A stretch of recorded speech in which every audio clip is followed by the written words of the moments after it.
El analista Jair de Broy da su postura en cuanto al ingreso de otro vuelo con deportados. Se tenía previsto la semana pasada, pero se fue suspendido. Ligia Toledo tiene los detalles, así es que vamos contigo, Ligia. Buenas tardes. Gracias, compañeros en estudio. Hay que tomar en cuenta que las autoridades del Ministerio de Salud Pública y Asistencia Social indicaron que la semana pasada, en un vuelo de guatemaltecos deportados vía aérea desde Estados Unidos, 3 más resultaron con COVID-19. La semana pasada se tenía previsto un vuelo que ingresara con guatemaltecos deportados el viernes, pero por el cierre del país se espera que ingresen hoy. En este caso nos acompaña el experto en el tema, Jair Dabroy. Jair, gracias por atender la entrevista. Si nos pudiera comentar entonces qué aspectos se deben tomar en cuenta para poder garantizar no solo sus derechos, sino también que no estén contagiados del COVID-19.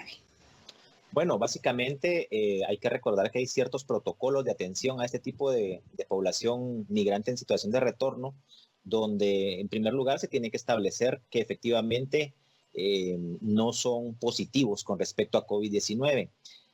Hay protocolos incluso para el manejo de esta población en cuarentena. Entiendo que existen opciones de albergue para que puedan ser atendidos. Está el caso del albergue Ramiro de León Carpio. Hay también algunos otros en el interior del país y será entonces las autoridades, en este caso las autoridades correspondientes las que deberán de tomar una decisión al respecto de cómo manejar ese tipo de población, digamos en función del resultado que puedan tenerse en el hisopado. Lo otro que considero importante es la labor que debiese de estarse realizando ya y que se observa poco, es el hecho de poder transmitir comunicación permanente a la población guatemalteca. Ya lo hizo el presidente, pero se necesita aún más ahínco en ese tipo de mensajes, sobre todo en el interior del país. El hecho de no generar factores de discriminación sobre las personas que están retornando al país, porque recordemos que han sido el sostén de la economía guatemalteca durante ya varios lustros. Hay distintas organizaciones como la OIM y demás, ACNUR, por ejemplo, también que están apoyando en este traslado. ¿Cómo las autoridades se pueden refugiar más en esta ayuda precisamente para que esta situación vaya cambiando? Obviamente las capacidades son mucho más limitadas por nuestro estado para atender a este tipo de población y ahí entran organizaciones de sociedad civil, como las que tú mencionabas. En su momento también lo ha hecho, por ejemplo, Casa del Migrante, para tratar de dar algún tipo de atención a este tipo de población. Y es necesaria una labor, considero fundamental, una labor interinstitucional de coordinación.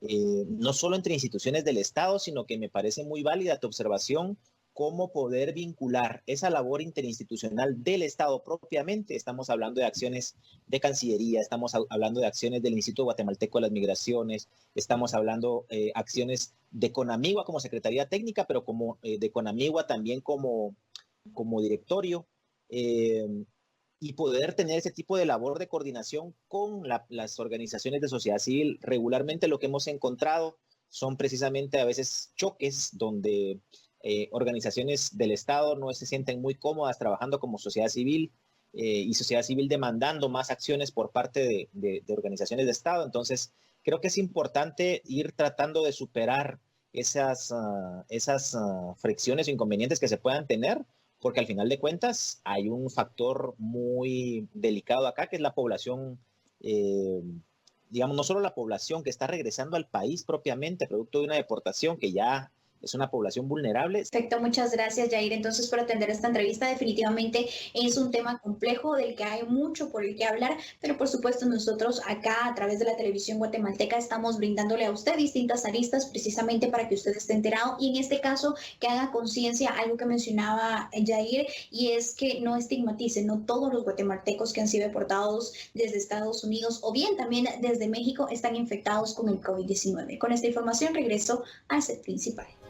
Y nosotros con esta información nos vamos a la pausa. Por favor, continúe. Ya regresamos.